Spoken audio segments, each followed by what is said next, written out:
becomes King Henry the Fifth. No, not the fourth, because that guy's dead. Why does everybody have the same name? Do you know how hard this is? Because if you have a brother and you're king, you should probably kill that brother before he kills you.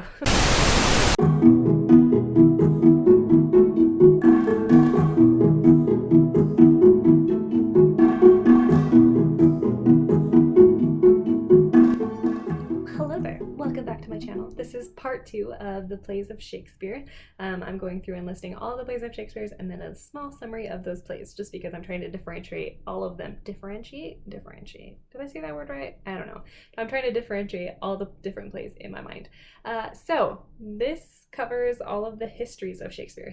Shakespeare wrote 10 histories, and as far as I understood from my research, the series of plays that follow each other chronologically were what really cemented Shakespeare as a playwright and historian. Like, they made him famous in his own time. Now, because these are histories and he's writing about recent history in his current period of time, I think there's a lot of historical digging that's going to be involved even to understand these plays, because you need to understand what actually happened in history versus what Shakespeare is dramatizing and saying happened in history. It's going to get really messy really quick. So kind of have to understand to a small degree what actually happened in history. These plays, most of them cover a period in English history called the War of the Roses, and that's kind of what the Game of Thrones is based on. I haven't read the Game of Thrones, so I don't know for sure. I've just heard that. A basic summary of the War of Roses between two noble houses who both had a claim on the throne of England. We have the House of York and the House of Lancaster, and they eventually united. And that's where King Henry VIII comes from, is from a union between the House of York and the House of Lancaster.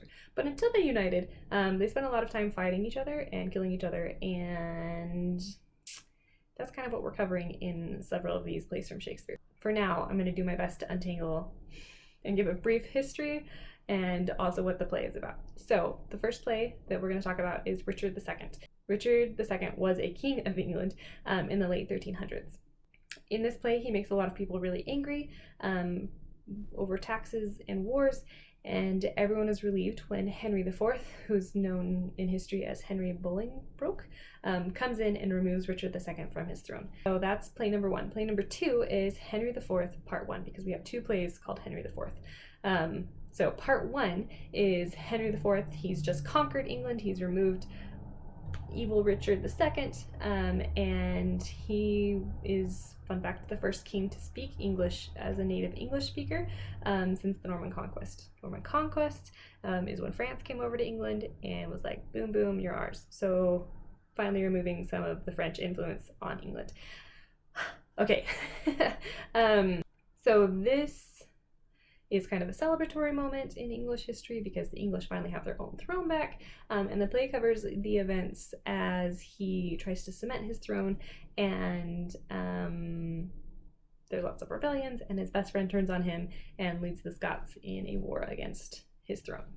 Okay, and then part 2, Henry IV, part 2, picks up right where this one leaves off, and King Henry IV is disappointed in his son, who's also named Henry, but he's referred to as Hal in this play, because Hal is hanging out with a lot of drunkards, unsavory characters in this time period, and he's afraid that his legacy won't be passed on correctly, and then King Henry IV dies, and Hal has to step up and become king, and he becomes King Henry IV the Fifth. No, not the 4th, because that guy's dead. He becomes King Henry V, and he steps up to take his throne and become responsible.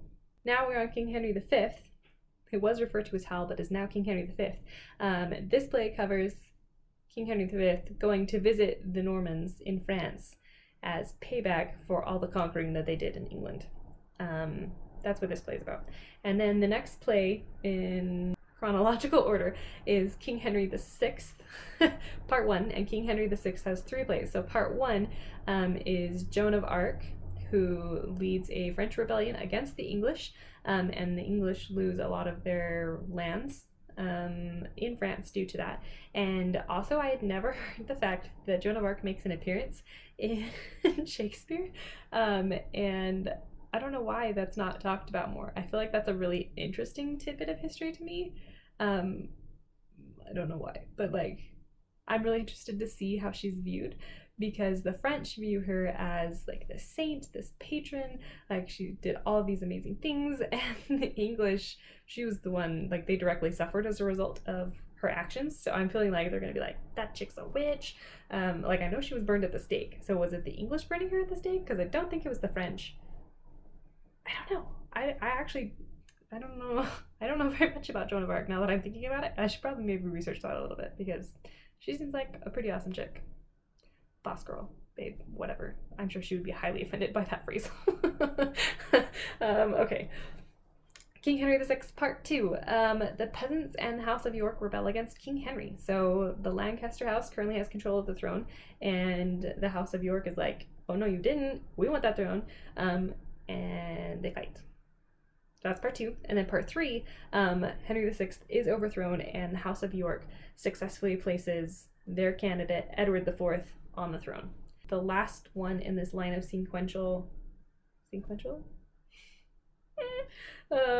chronological is Richard III. And this is called Richard III. Wait for it, hang on. So this story picks up where we left off. So Edward IV, he is king, he's great, he's really happy about this, and then his brother kills him. Because if you have a brother and you're king, you should probably kill that brother before he kills you. Then Richard III is now the King of England, still in possession from the House of York. So, also, why do we gotta name everybody the same name?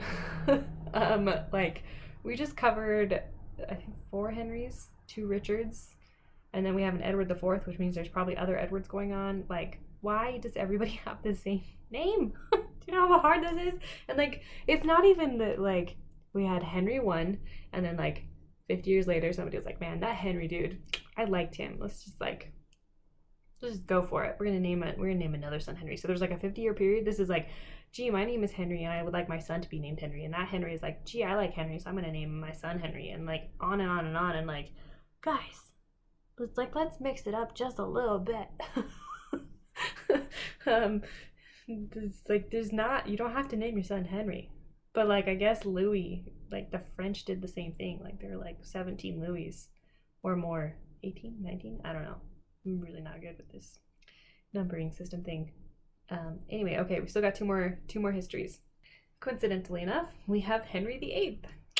I am gonna guess that this story of King Henry VIII is a little bit of a nicer view of history, simply because King Henry VIII, we were coming off a time period when King Henry VIII had just died and his daughter was on the throne.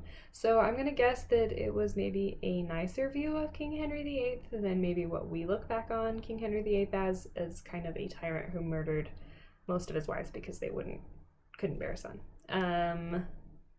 Somebody who's just like kind of rather manipulative. Not kind of, rather, someone who is manipulative.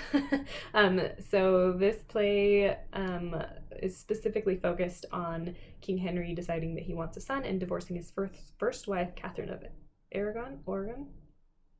Catherine of Spain, and marrying Anne Boleyn and having his daughter, Queen Elizabeth. So that's what that play is specifically focused on, and I'm really interested to see what Shakespeare presents King Henry to be like. And the very last one we have is The Life and Death of King John. This is a dramatization of actual King John, who is the same King John from Robin Hood. So that evil, wicked King John in Robin Hood, minus the Robin Hood part. That's what this story is about.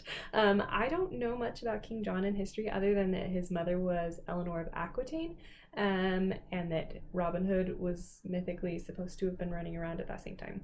So he gets a kind of a bad rap in history because Robin Hood makes, like, he's the villain in Robin Hood. His mother didn't like him, which is like, that sucks for him. So I'm interested to see what Shakespeare's take on this, like if he's more sympathetic towards King John, or if the reason that everybody views King John as terrible is because Shakespeare also got involved and was like, yo, he was so terrible. And if you actually dig into the historical facts, is King John really that evil? I guess we'll find out. So these are Shakespeare's tragedies. tragedies. Nope, these are Shakespeare's histories. And I think, like I said before, I think the research aspect of this is going to be a little bit heavier and a little bit more intensive, just because you need to kind of understand the historical context that these plays are being written in. So I think my plan for this is to probably start with The Life and Death of King John. That one seems the most interesting to me, and kind of dig into King John, and then I'm going to go through all of the plays sequentially. So by the end of this, I'm going to have hopefully a pretty good working knowledge of the War of the Roses. So that's the histories for Shakespeare. I like Shakespeare, I like history. Just seems like this would be a good matchup. We'll find out. Anyway, I will talk to you all in part 3. Bye!